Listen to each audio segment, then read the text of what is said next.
Bom dia a todos, sejam muito bem-vindos. Agradecemos imensamente a presença de vocês nesse nosso encontro trimestral de revisão dos resultados acumulados até o terceiro trimestre desse ano e o planejado do quarto trimestre.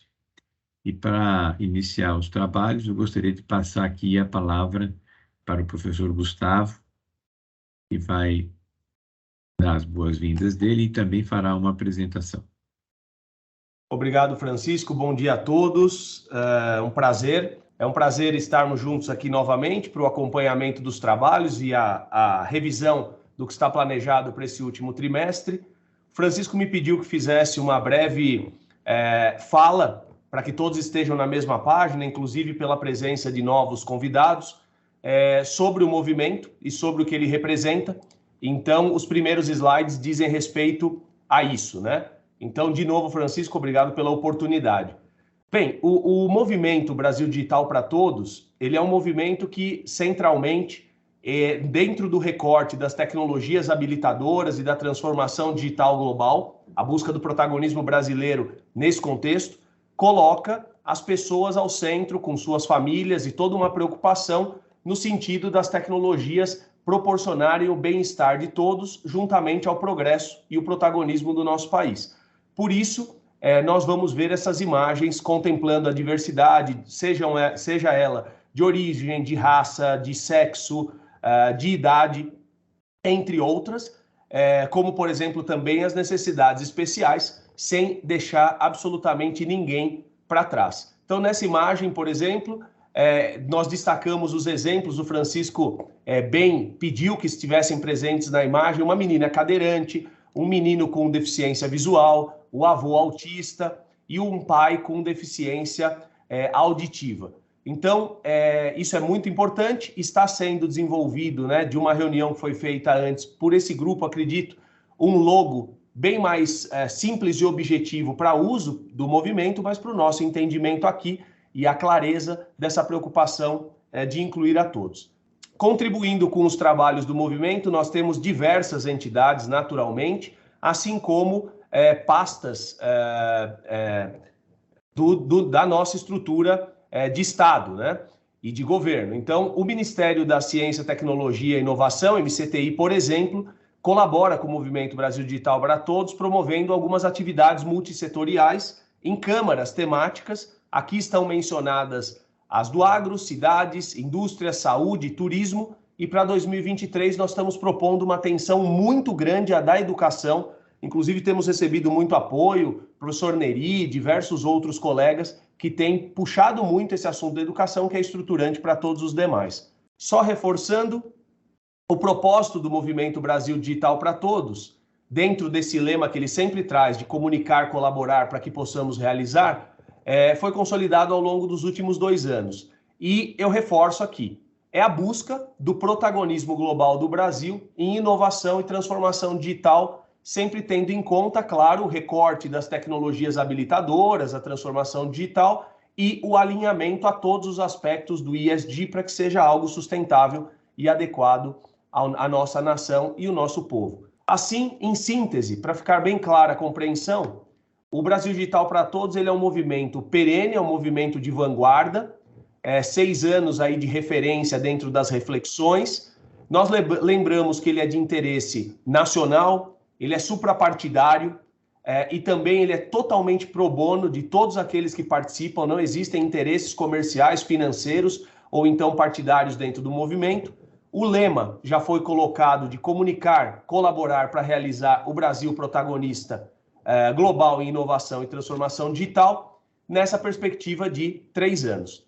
As pessoas ao centro, não deixando ninguém para trás, o alinhamento ao ESG e com foco muito grande no apoio à operacionalização da E-Digital, estratégia brasileira para a transformação digital do nosso país. E, claro, suportado pela EFD, Estratégia Federal do Desenvolvimento para o Brasil 2020-2031, que tem um horizonte de 12 anos. Além de outras referências, como a própria ANE, a Agenda Nacional Estratégica, entre outras que eu e Francisco, acabamos discutindo com certa frequência.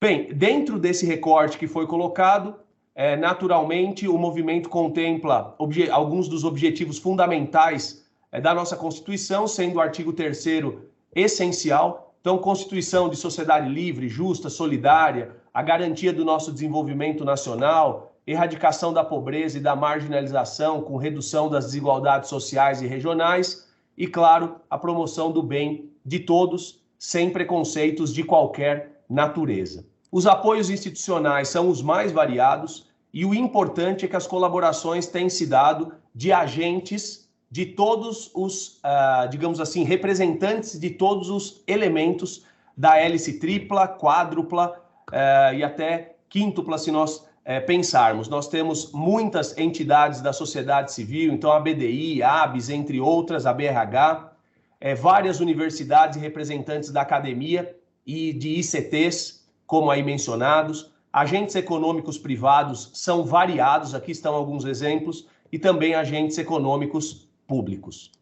Muito importante antes do desenho e da evolução dos redesenhos de governança, foi um trabalho provocado aqui por mim e também por alguns dos que colaboram, que nós tivéssemos princípios muito claros, para que todos que ingressassem no movimento entendessem o que poderíamos, o que não poderíamos, qual era o nosso escopo. Então, esses 5 princípios básicos são muito importantes, tanto para pessoas como organizações. É um movimento de interesse nacional, com as pessoas ao centro e sem nenhuma deturpação desse interesse, ele é de interesse nacional. Segundo, suprapartidário, então ele não traz consigo ideologias ou qualquer interesse pessoal ou de partido específico. Terceiro, ele é pro bono, totalmente voluntário, então o retorno que nós damos é para a sociedade, mas a nossa dedicação é voluntária e espontânea. E 2 aspectos muito importantes são os que estão abaixo.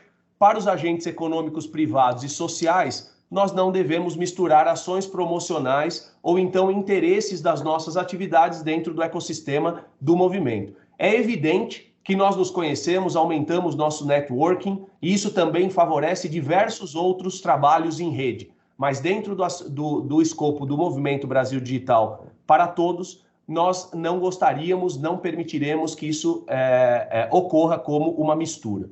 E para os agentes econômicos públicos, não devem ocorrer ações de caráter político partidário. Isso é muito importante e nós realmente pediremos e pedimos a colaboração de todos.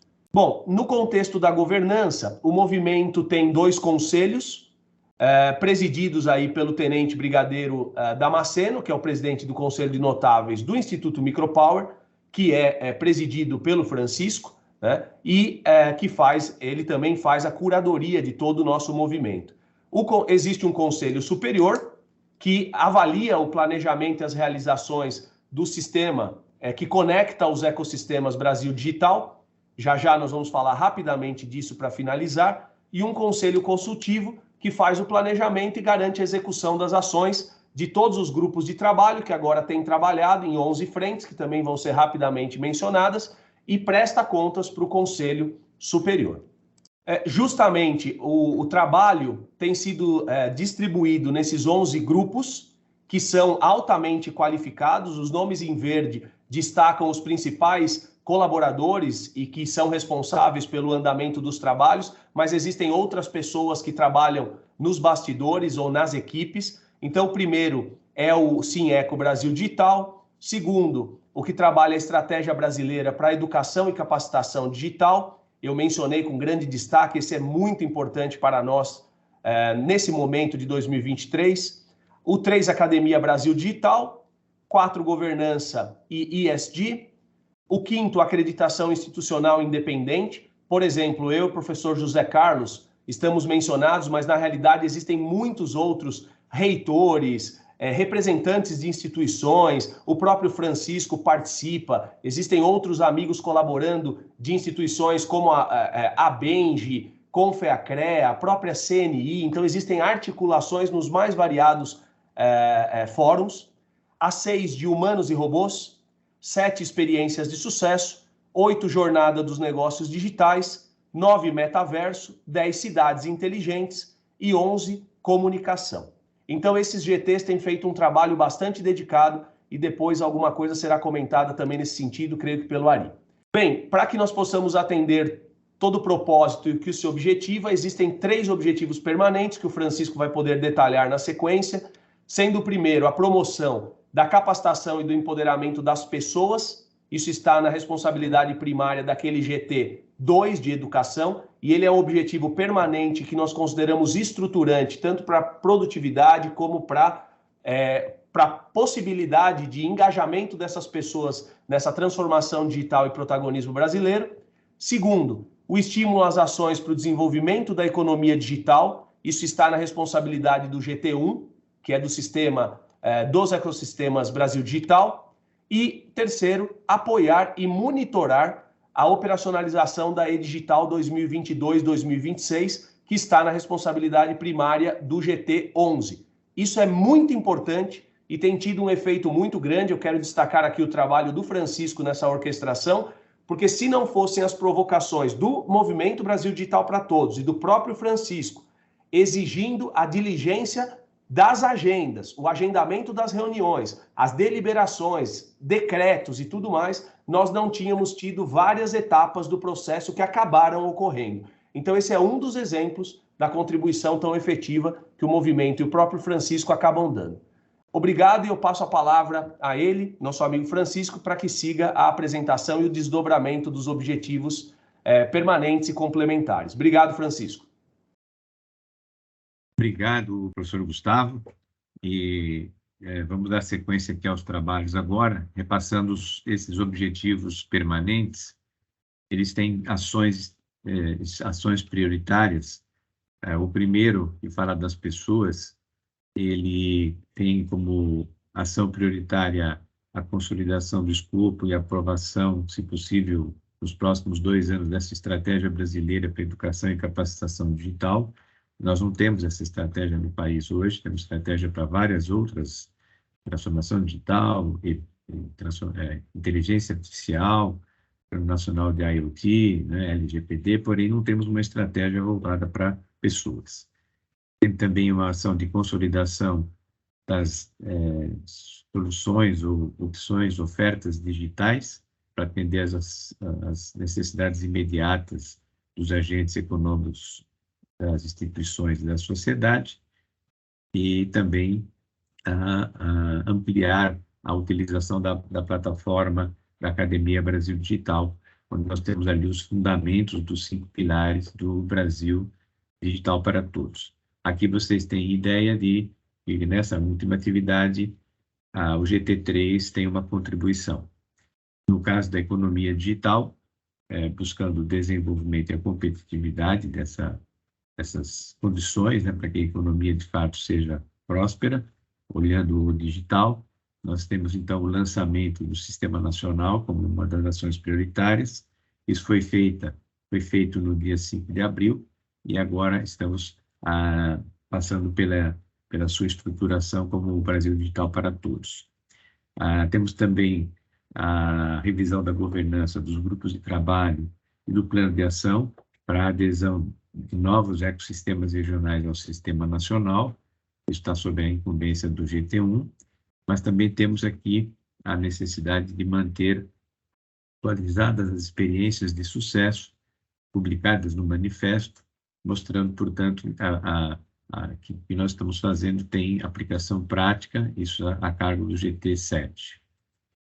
Na E-Digital, como já foi dito, nós temos acompanhado a publicação da nova versão da E-Digital, mais adiante a gente vai falar do status disso, procurado como obrigação acompanhar e monitorar as reuniões do CIT Digital, a publicação dos seus resultados e planos, e também a divulgação disso para que o presidente da República tome conhecimento. São todas demandas do próprio decreto 9319, falando um pouquinho mais adiante o status disso, e apoiar e monitorar as atividades do Subcomitê de Capacitação, Formação Profissional e Cultura Digital, dentro do âmbito do CIT Digital, que é o Conselho Interministerial para a Transformação Digital, que obviamente estaria olhando tudo que diz respeito à educação e capacitação e, obviamente, a Estratégia Brasileira para a Educação e Capacitação Digital, seria parte desse trabalho.